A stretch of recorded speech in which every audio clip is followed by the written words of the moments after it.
I've always been a reclusive person. Ever since I was a kid, I didn't have many friends. Most of my time was spent playing video games on the computer or whatever consoles I had growing up. As I got older, especially in high school, I started spending more time outside, walking long distances, wandering through woods, cemeteries, anywhere I could go alone. Eventually, that turned into an obsession with trespassing. At first it was just sneaking into cemeteries at night, but then I began seeking out abandoned hospitals, schools, and whatever forgotten buildings I could find. When I finally got my license, this hobby became much easier. I sometimes brought a friend, but honestly, I enjoyed it most when I was alone. Something about it never scared me, not even exploring at night. At least, not back then. The way I usually found these places was pretty simple. I'd spend time on Google Earth, scanning rural areas for structures that looked forgotten. I'd mark 5 to 10 spots, make a list, and try to hit them all in a day. Of course, sometimes they weren't actually abandoned, but I got better at knowing which ones were. One of those places on my list turned out to be an old church in the woods. I had to park on a dirt road and walk about 10 minutes through thick trees. I always wore jeans and boots, since it made moving through the brush easier.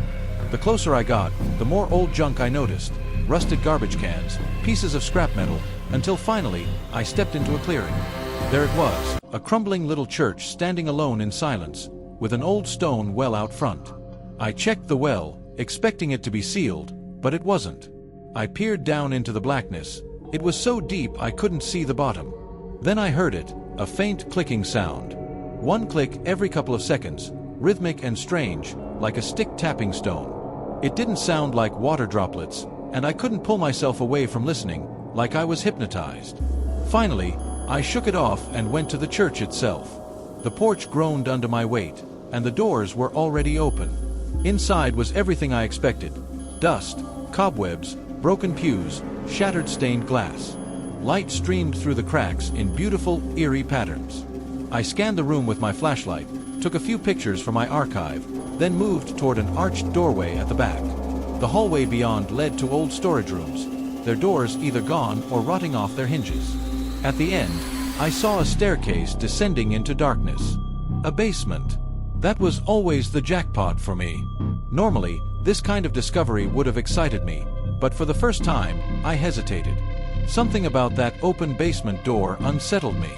I felt a chill, but I kept going. The stairs creaked under my steps until one finally snapped beneath me. I crashed to the dirt floor below, landing hard on my tailbone. My flashlight slipped from my hand, and when I crawled to grab it, I froze. A voice. High-pitched. Maybe a woman, maybe a child.